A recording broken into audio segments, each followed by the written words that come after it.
We are live. Yay! I've adjusted this camera. I do not know how many times, but it'll be all right. The bookcase kind of makes it feel like it's off center, but all right. Well, we got to roll Monday, Hump Day, and Friday all into one because of me. Sorry about that. I am old new dude. He is. Richard York, Asher's trueborn son. If it makes you feel any better, Wednesday I got a shot of cortisone in uh in my thumb to try to alleviate the arthritis. It seems to be working, but I I was going to say still make. more importantly, does it make you feel better? Yeah, well, I mean, it sounds like snap, crackle, and pop when I move my thumb. And if I made my wife put her finger on there, and I did that, she's like, "Hey, that's creepy." I was like, "Okay," but the other spots, I I just got to deal with them for a while. But that is what it is. Uh, some news on the home front, the land and double wide that me and Chris are moving to.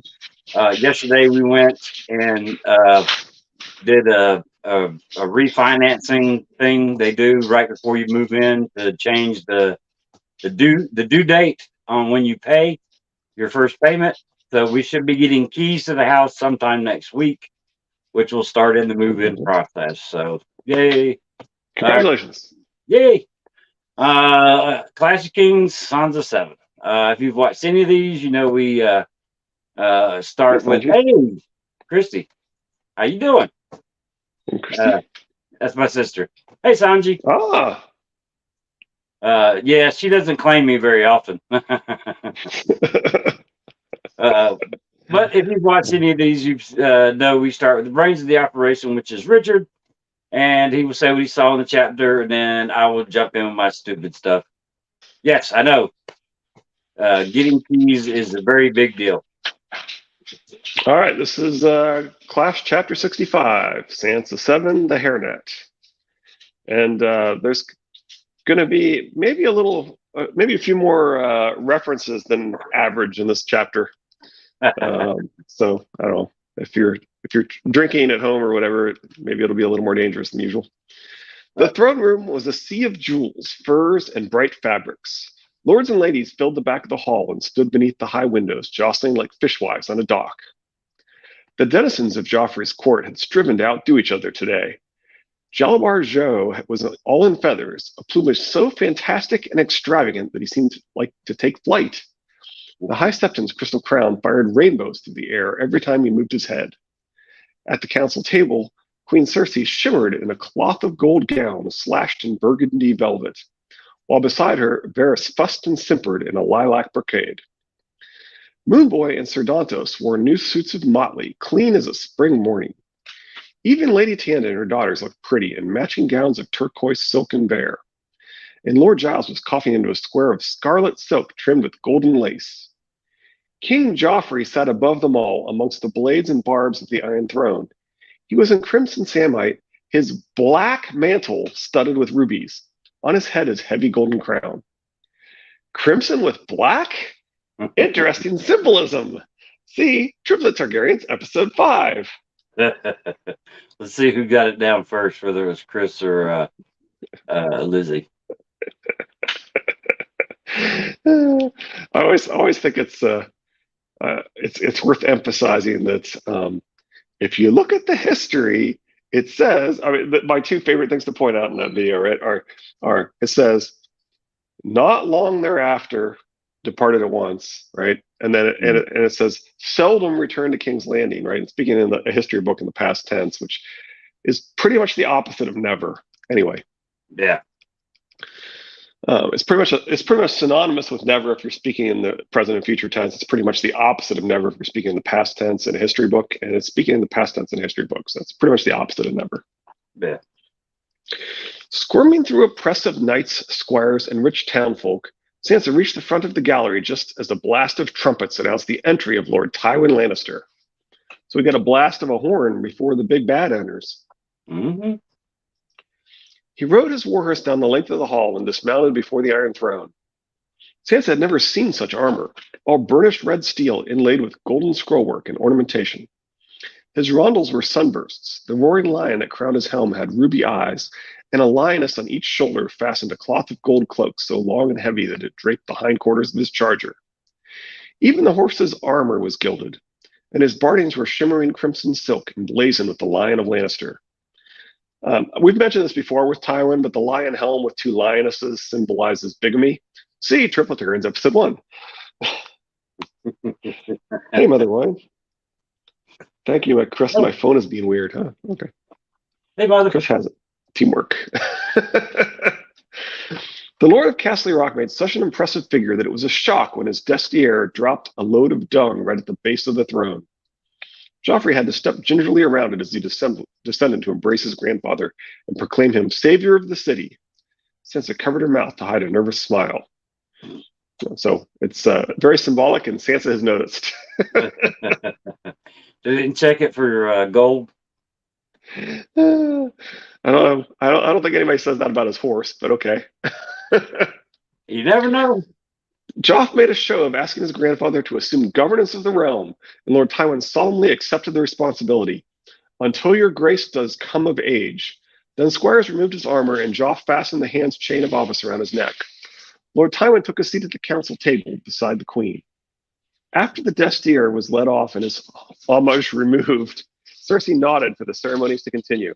So I think it's kind of interesting that I'd always thought, because it immediately is followed with the chain of office, I never noticed it, but it actually sounds like he's hand, right?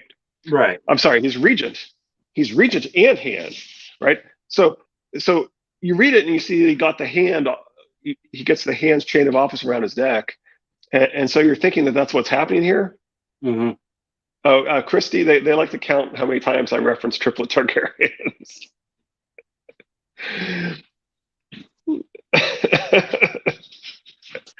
Anyway, which is pretty much every video. Anyway, if nothing else, I usually have a shirt that makes a reference to it. So there's a John and a Danny specific shirt, but otherwise I usually wear the shirt. So anyway, I always noticed that the hand, and never noticed that actually you would remain hand once he becomes of age. The implication is he's regent, right? Right. So anyway, I don't think I'd ever that's how I took that. it. Yeah, I took it as him being regent and hand. Yeah, that's what I mean. I think that's what was happening here, and I never realized that. I always thought he was just being named hand, but no, he's I think he's being named regent and hand, because why would he say until, right? Because that office, the hand you don't stop being hand when they come of age, right? No, you stop being regent. Right. A fanfare of brazen trumpet. Yep. There have been regents in the past that did not want to stop. Did not want to, give up their power. But anyway, a fanfare of brazen trumpets greeted each of the heroes as he stepped between the great oaken doors. Heralds cried his name in deeds for all to hear, and the noble knights and highborn ladies cheered as lustily as cutthroats at a cockfight. Pride of place was given to Mace Tyrell, the Lord of Highgarden, a once powerful man gone to fat, yet still handsome. His sons followed him in, Sir Loras and his older brother, Sir Garland the Gallant, the three dressed alike in green velvet trimmed with sable.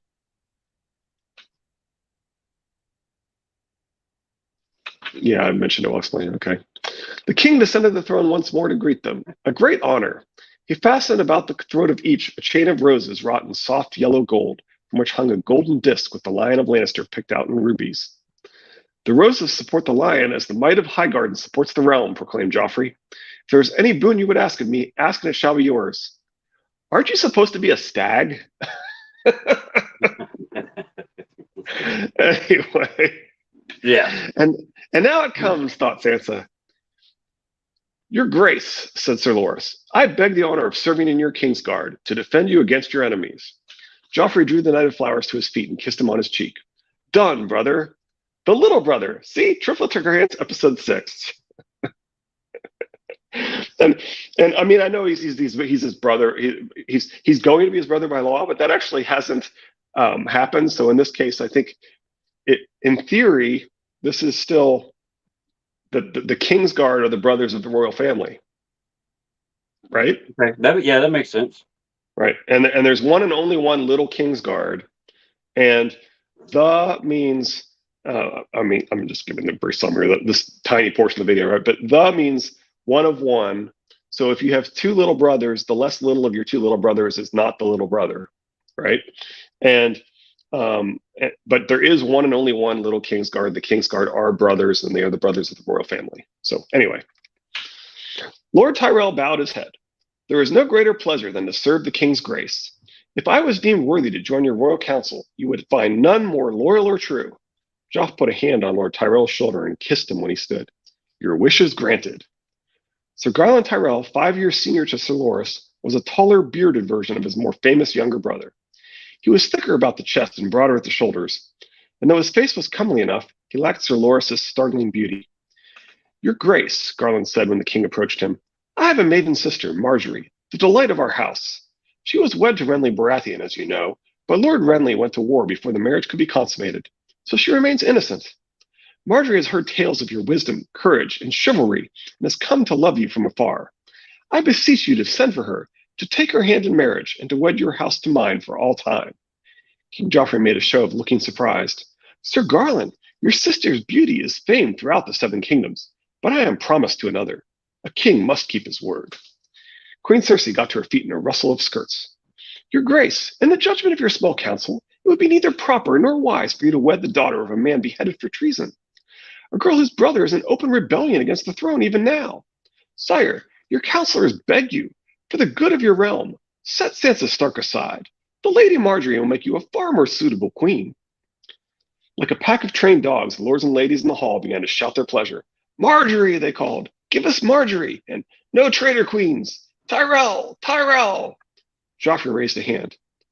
I would like to heed the wishes of my people, mother, but I took a holy vow. The High Septon stepped forward. Your Grace, the gods hold betrothal solemn, but your father, King Robert of blessed memory, made this pact before the Starks of Winterfell had revealed their falseness. Their crimes against the realm have freed you from any promise you might have made. So far as the faith is concerned, there is no valid marriage contract twixt you and Sansa Stark. The High Septon releases the engagement, but Tyrion and Rhaegar aren't bigamists? Come on, see Triplet Targaryen's episode 1. A tumult of cheering filled the throne room, and cries of Marjorie, Marjorie erupted all around her.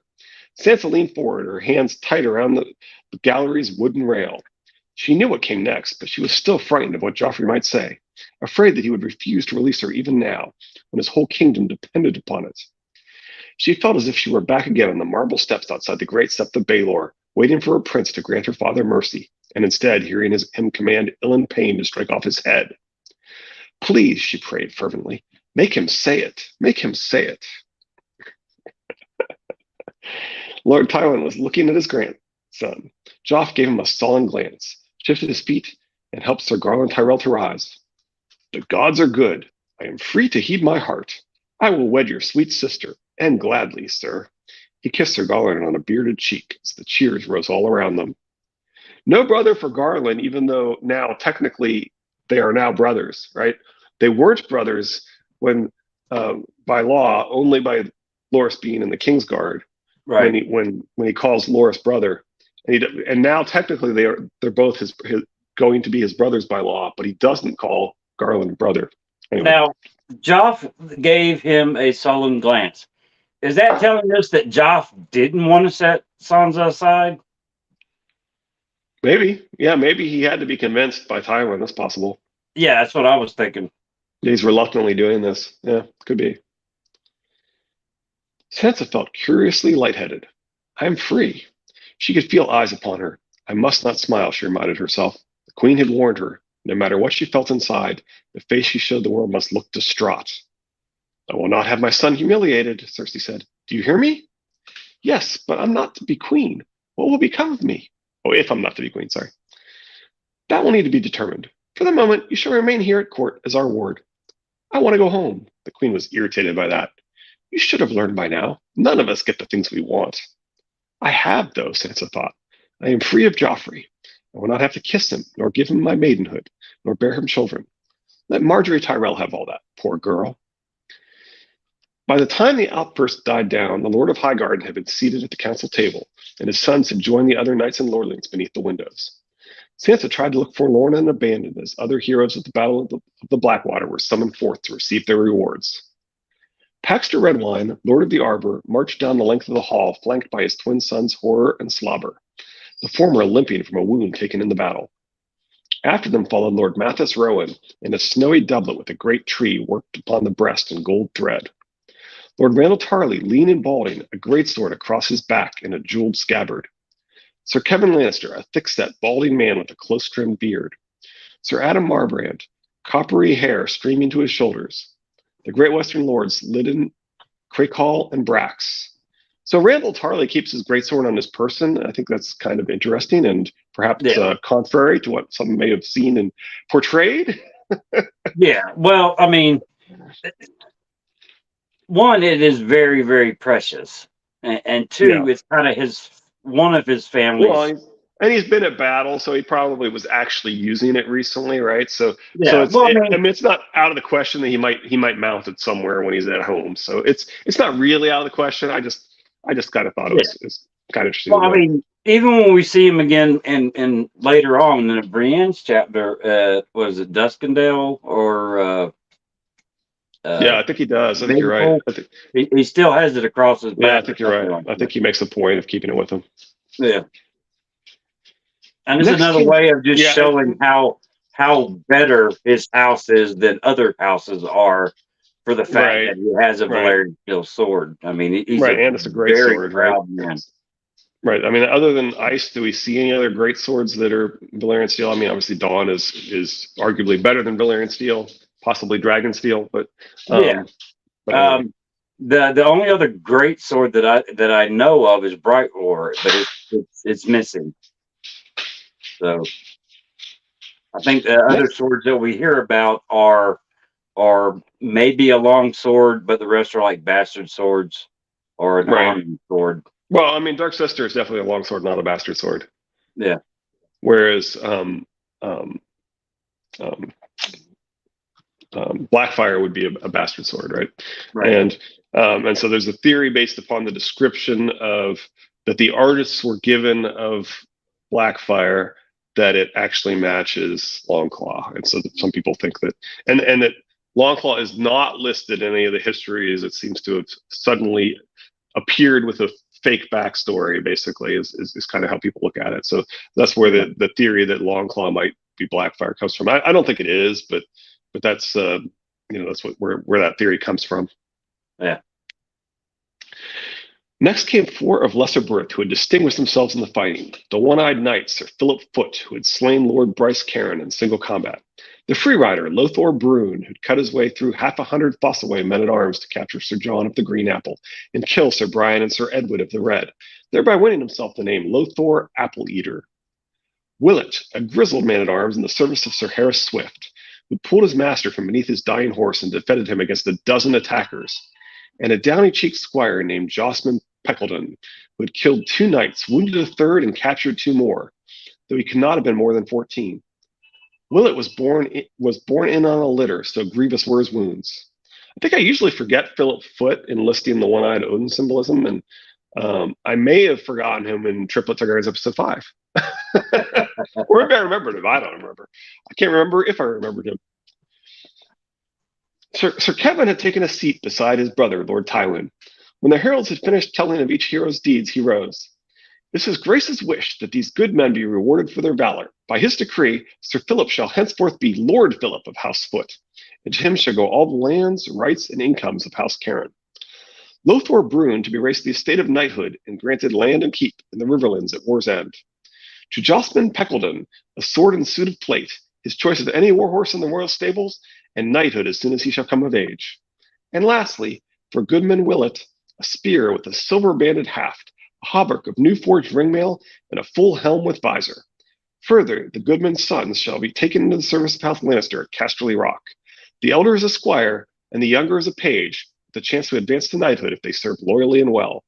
To all this, the king's hand and the small council consent. It's interesting how they're tailored based upon their current status. So they're each like a minor bump above where they already were. Right. Anyway.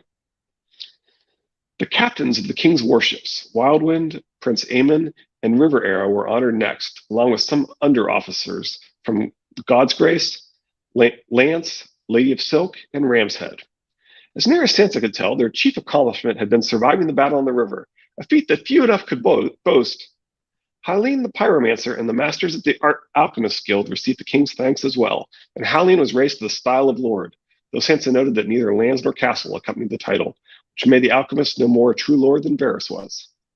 A more significant lordship by far was granted to Sir Lancel Lannister. Joffrey awarded him the lands, castle, and rights of House Derry, whose last child lord had perished during the fighting in the Riverlands, leaving no trueborn heirs of lawful Derry blood, but only a bastard cousin. Bastards cannot inherit. See Triplet Targaryens, episodes 1 and 2. So Lancel did not. I mean, You people should have made it sometimes. a drinking game on this one. Yeah. So Yeah, I agree with you. So people sometimes say, "Oh, but you know," they'll give the example of a bastard marrying a claim and imply that therefore bastards can inherit, or that bastards could somehow inherit. And it's like, unless you're legitimized, no, you have no inheritance. You could marry somebody else's claim. Bastards are sort of high enough up that they're able to marry a claim. That's Right. sort of what they're able to do. But there is no claim through a bastard. Right. Anyway. The bastard has no claim whatsoever, but if they marry someone that has a claim, then they're adjoined at the hip to that person's claim. Yeah. Yeah, but they don't magically inherit through anyway. So Lancel did not appear to accept the title. The talk was his wound might cost him his arm or even his life. The imp was said to be dying as well from a terrible cut to the head. So they take time to reward Lancel, who rumor has it might be dying, but not Tyrion, who rumor has it might be dying. Anyway, kind of goes to Tywin's habit of not really wanting Tyrion to survive. Anyway. Yeah. When the herald called Lord Peter Baelish, he came forth dressed all in shades of rose and plum, his cloak patterned with mockingbirds. She could see him smiling as he knelt before the Iron Throne. He looked so pleased. Sansa had not heard of Littlefinger doing anything especially heroic during the battle, but it seemed he was to be rewarded all the same. So, I mean, they dispatched him to arrange the marriage and the army and basically win the battle. I mean, did Tyrion dispatch him? Yes, was kind of with the agreement of Cersei and the small council, but they asked him to arrange for the marriage. He arranged for the marriage. Doing that is what won the battle. It's reasonable for him to get a pretty big reward. Yes. So Kevin got back to his feet. It is the wish of the King's Grace that his loyal counselor, Peter Baelish, be rewarded for faithful service to crown and realm. Be it known that Lord Baelish has granted the castle of Harrenhal with all its attendant lands and incomes, there to make his seat and rule henceforth as Lord Paramount of the Trident. Peter Baelish and his sons and grandsons shall hold and enjoy these honors until the end of time, and all the lords of the Trident shall do him homage as their rightful liege. The King's hand and the small council consent.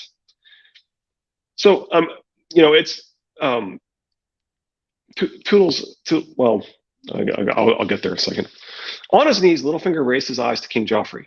I thank you humbly, your grace. I suppose this means I'll need to see about getting some sons and grandsons. Joffrey laughed, and the court with him. Lord Paramount of the Trident, Sansa thought, and Lord of Harrenhal as well. She did not understand why that should make him so happy.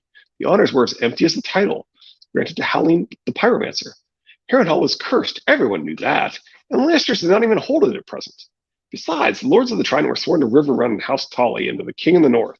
They would never accept Littlefinger as their liege, unless they are made to. Unless my brother and my uncle and my grandfather are all cast down and killed. The thought made Sansa anxious. She told herself she was being silly. Robb has beaten them every time. He'll beat Lord Baelish too if he must. Anyway, Toodles thinks Littlefinger may have planned this from the start.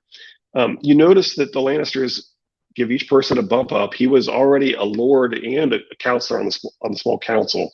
Right. Bumping up to High Lord status is sort of the next thing that they can do for him.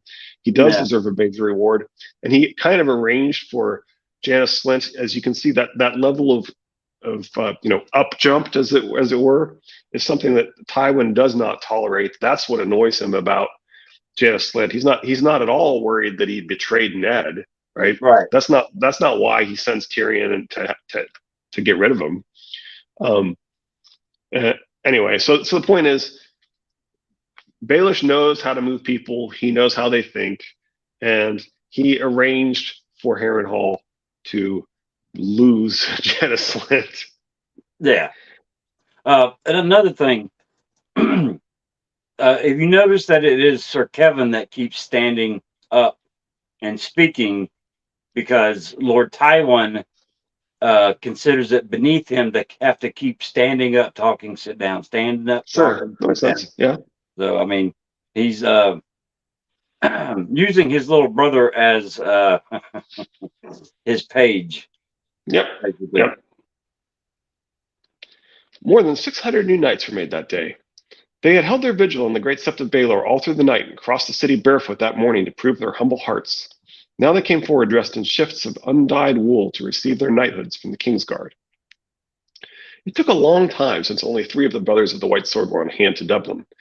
Mandon Moore had perished in the battle, the Hound had vanished, Varys Oakhart was in Dorne with Princess Marcella, and Jaime Lannister was Robb's captive, so the King's Guard had been reduced to Balon Swan, Meryn Trant, and Osmond Kettleblack. Once knighted, each man rose, buckled on his sword belt, and stood beneath the windows. Some had bloody feet from their walk through the city, but they stood tall and proud all the same, it seemed to Sansa. By the time all the new knights had been given their sirs, the hall was growing restive, and none more so than Joffrey. Some of those in the gallery had begun to slip quietly away, but the notables on the floor were trapped, unable to depart without the king's leave. Judging by the way he was fidgeting atop the Iron Throne, Joff would willingly have granted it, but the day's work was far from done. For now, the coin was turned over, and the captives were ushered in. There were great lords and noble knights in that company, too.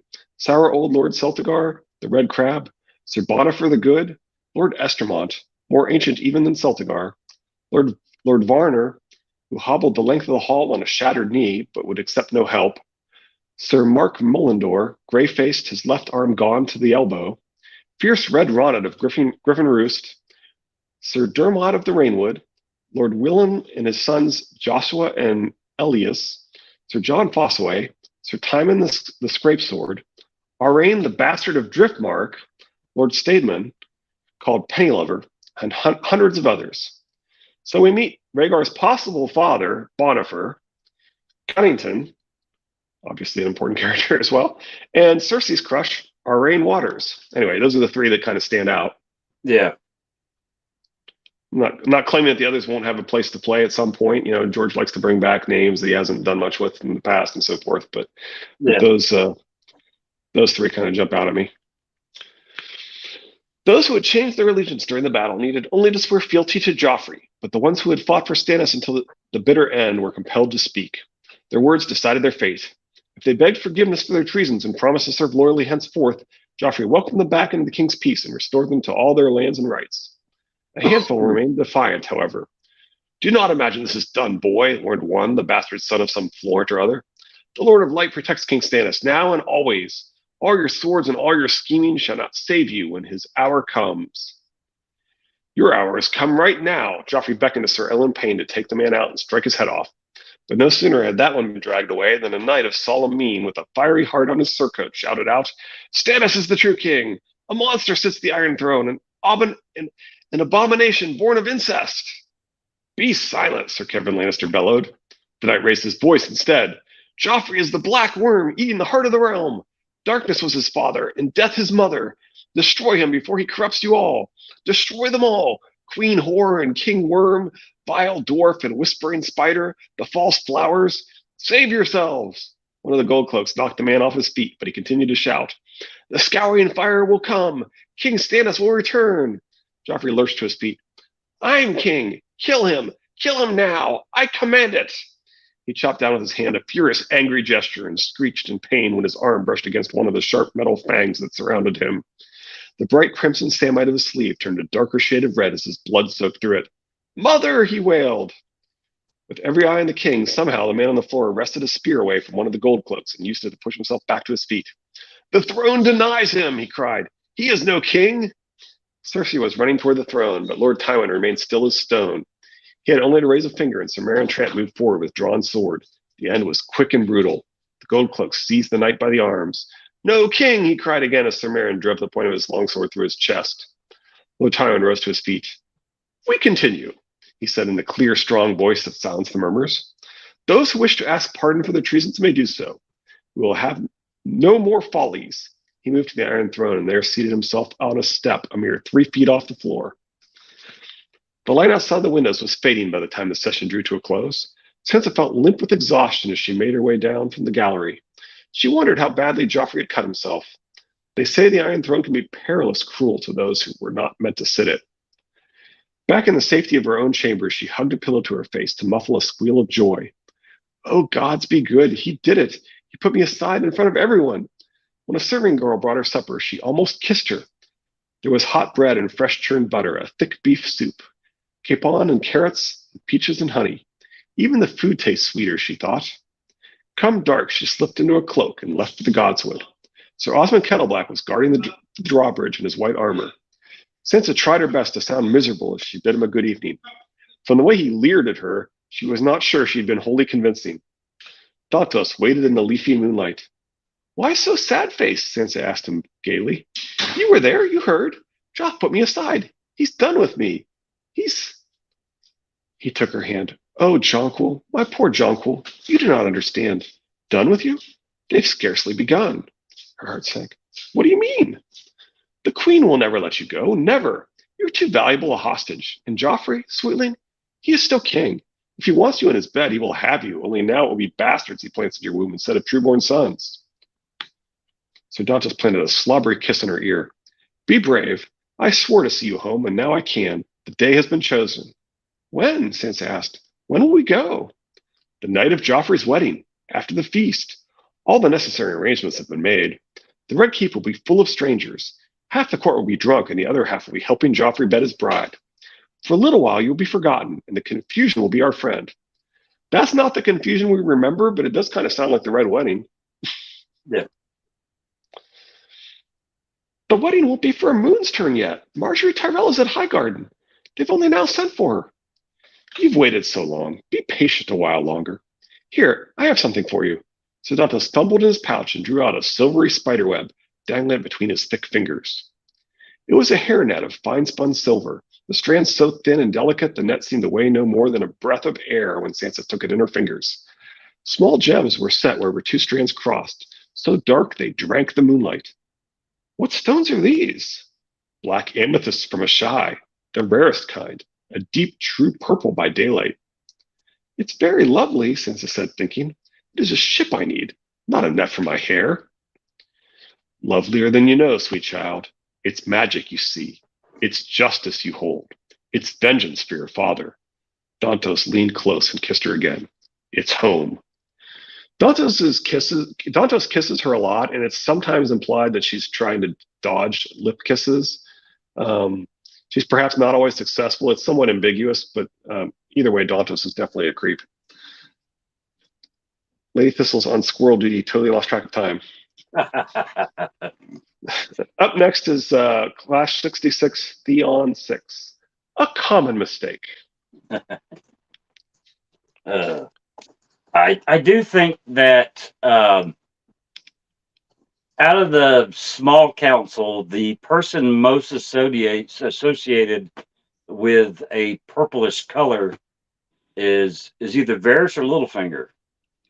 Isn't it lilac is what Varys usually is dressed in? Okay. Yep. I think the lilac is often mentioned with Varys. I think that's right. Which, I mean, the hairnet is the beginning or part of the beginning of the great debate. Who was the intended target at the purple? Right, I get the idea that we know that Peter probably ought to be trying to kill Tyrion. Oh, yeah, he's definitely trying to kill Tyrion. He just plants the seed in House Tyrell that if Sansa is no longer married, then she could marry and be wed to Highgarden and be right where they had wanted her to begin with. Right. It's just that Peter is actually killing Tyrion or trying to kill Tyrion, and because he needs Sansa unwed to do what he needed to do with him.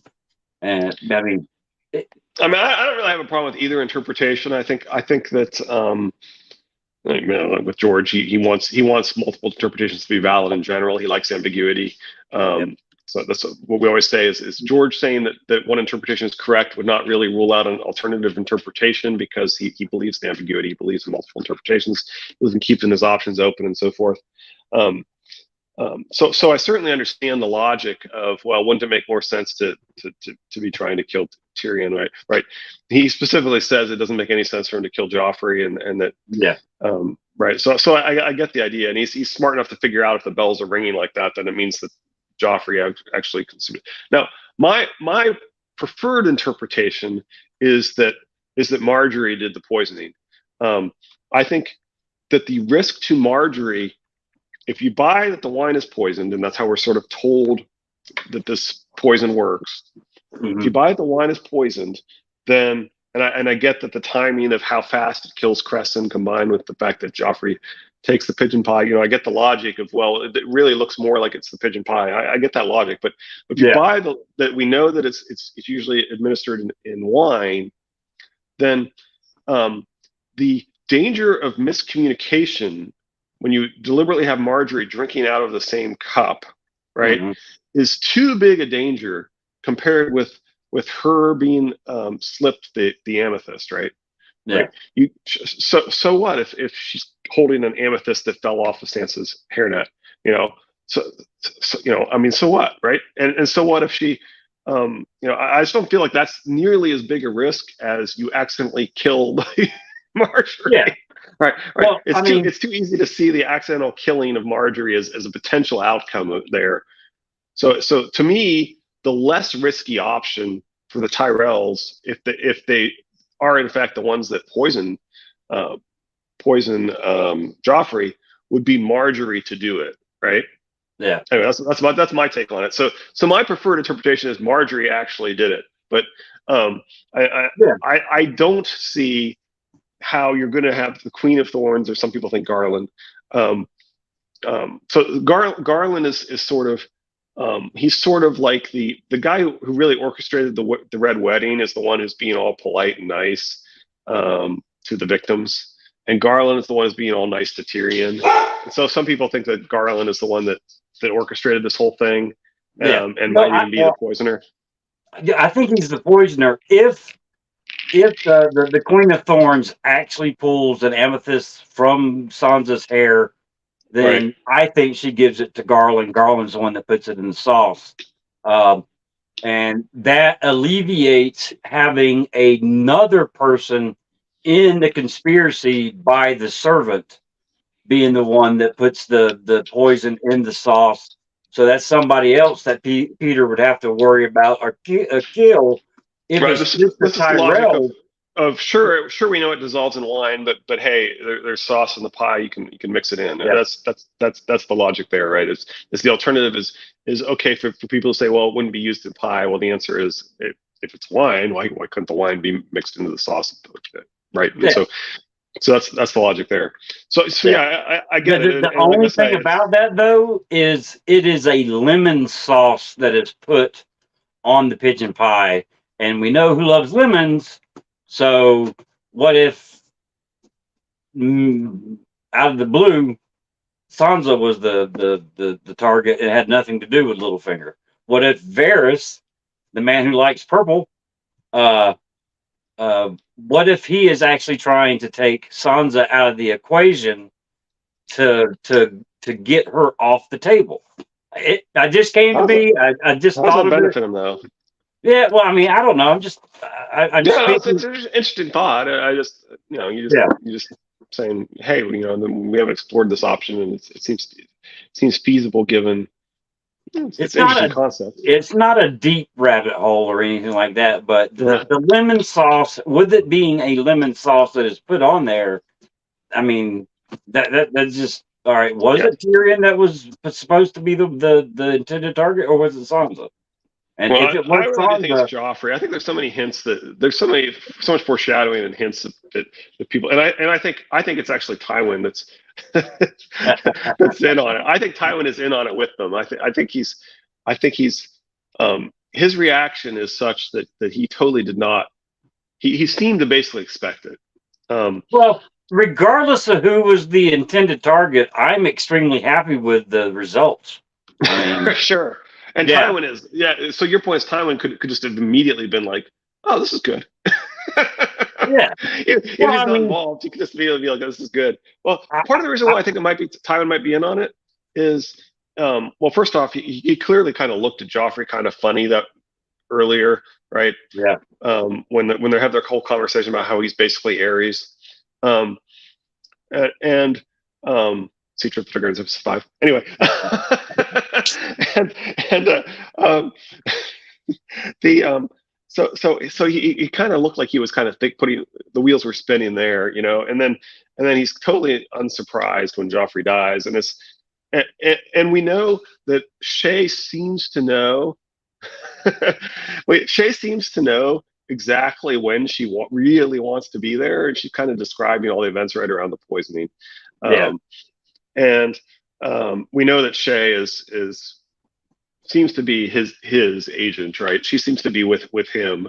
Now, whether Mhm. that's just because she's climbing and he's the natural next, the highest step, the new hand, and so forth, or and she may have approached him and said, "Hey, I've been privy to Tyrion's secrets," or was she actually placed there right at the beginning? And was it Green Hand that said that she was placed there right at the beginning?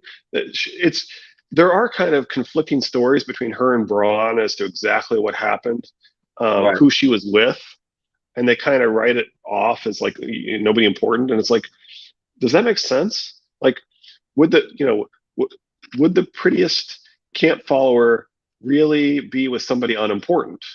Is Exactly. kind of their question, or did Tywin place her right?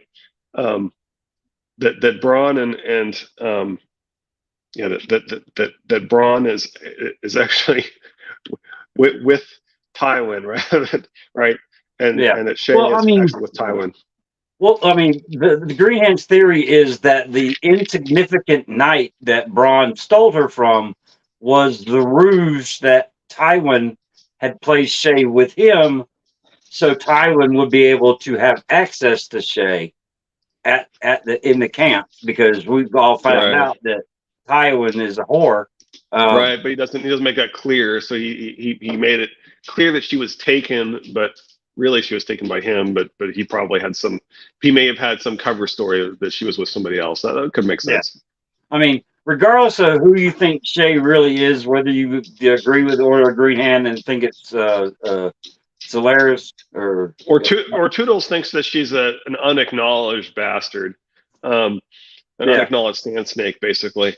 So, I mean, part of the reason that for that is her eyes, Well, and I and, like and that she is Sorellis and Alaris is her twin brother. I mean, because twins, if they're two boys, the Kevin and Kyle. Uh, the sure, the sure, the so having the name backwards and one being a feminine name and the other one being a masculine name. Uh, I mean, I can see that. I like that theory a lot. well, That they're actually there's so many references to Carl Jung though that the Sphinx being the masculine and the female and the feminine and the male and so forth is it does make a lot of sense for this to for Alaris to be sort of gender bending and clearly would be likely to know glamour, so would be able to pull off something that Arya never could, right? With potentially yeah. with in with it clearly tight with the archmaester of the higher mysteries, as they say, the magic, basically, right? Right. So um, Now, is so that one of the links that he has? He's got what, 3 links or something like that on his chain? Is the yeah, higher mysteries one of those I, links? I I don't know if we're told, but I would think Valerian Steel would be um, just based on seeming to be the teacher's pet of of of the Yeah. the archmaester of Valerian Steel, the higher mysteries. Yeah. Okay. One of the things that somebody once mentioned was that if you have a link of chains, you actually don't um, you reforge you break and re-weld the one that's easiest to break. So having Valyrian steel actually doesn't mean that you have to rework the Valyrian steel. You just have one, you just have the link, Right. and then everything else could be reworked around it. I was Now, like, is yeah, that it makes said sense. that they are intricately woven into to make a chain, or are they pieced together with like a piece of steel um, wrapped and just kind of butted together, which just holds them together? Yeah, that's a good question because when you have one link, you're able to wear it apparently, right? So, Yeah, I so the mean, implication is that it actually does fit around your neck with just each one fits around your neck, I guess. I don't know. They're yeah. somehow Well, I mean, interwoven. yeah. Well, I would think that it would be kind of like things are put together on necklaces today, just kind of the quick, fast way. The just that little piece of bent metal that kind of holds it together. And then I would think that if you had one link or three links, that the rest of it is either on a thong or an actual chain necklace. Uh, Possibly not a very Yeah, big I one don't or know. anything like that. I always assumed you were literally wearing it as your collar, that the metal really was the collar. But then how do you wear one? So your point is, oh, maybe they actually have a rope that they until you actually have one that's at least 7 long before you're able to wear it. I don't know.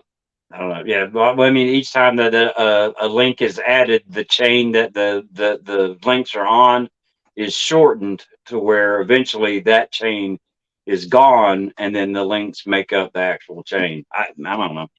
Yeah, and of course, I think it's supposed to be a reference to Tyr and Fenrir, and so it feels like it actually should be that the 7 links actually have to connect with each other and go all around because it's supposed to be representing the chain of 6 impossible materials Yeah. that Tyr sacrifices his right arm to chain the Great Wolf. So um, anyway, All right. Well, Monday, unless I'm actually meeting with the realtors or not realtors, but the trailer place to get a key. We should be back on track next week for what Theon what Theon 6. 6, Yeah. 6, yeah, and All right. that's going to be this is where one where I kind of say it kind of helps establish this whole pattern, right? There's a dead man come back from the dead, leading the sort of questionable loyalty as to which side they're on, and people potentially switching sides and so forth. You've got Yeah. you've got a betrayal of the sworn sword to the guy who's defending the defending the area. Yeah. Whether that's a King's Guard or somebody who's just sort of sworn to them, Yeah. it seems to be Well, I kind of mean, the common pattern. this is at least the second time that we know of that somebody that was sworn to him has betrayed him. I mean, Asha was the first. Okay, but my point is that you see this pattern over and over again. You kind of see it. You kind of see it with Tyrion and Kat when the Knights of the Vale show up and kind of save them. Yeah. Right? They think that they're doomed, and then they recognize that they're and so this I feel like you see this kind of over and over again, sort of references that probably are hinting to something in the final battle, and that probably either Bran or Jon is like um, leading somebody that from behind to kind of come at the army of the dead or something. Yeah. Anyway, that's kind of what I think we're being set up for is either Bran or Jon being. I suppose it kind of ought to be Jon. I don't know. I mean, he's sort of the Jesus character, and Bran is more the God the Father wedded the tree. Yeah. So I don't know. I mean, it could be a combination. Yeah, The tag team. two of them working together or something. Yeah. Yeah. Okay. It is Friday, and that generally means that I wish everyone to have a safe and fun weekend. Tonight is book club. I asked Lady Thistle the other day, I'm like, what are the chapters? And she started to tell me what they were. I'm like, I only need to hear the first one because I won't get to the other one. I made it to the end. I appreciate it there, sis. Good luck. Without a doubt. As soon as I get that key, every day when I take Carter to school, will be a couple of boxes in the back seat and in the back of the vehicle to where I can just go ahead and drop off a couple of things just to save on the actual big move. But yes, without a doubt, I cannot wait to get that key. Carter can't wait to get that key. He is so ready to just be able to play inside that trailer. It's not funny. But all right, everybody, please have a good weekend. Stay safe. 9 mentions of the triplet Targaryens was I think it's a record for you, Richard. I'm not sure, but I'm pretty sure that is a record. So, but we will see everybody on Monday. Thank y'all again. Have a good weekend. We appreciate you. Pod, I just now realized that nobody said, "Hey, Pod," when you popped in. I do apologize. So, hey, Pod.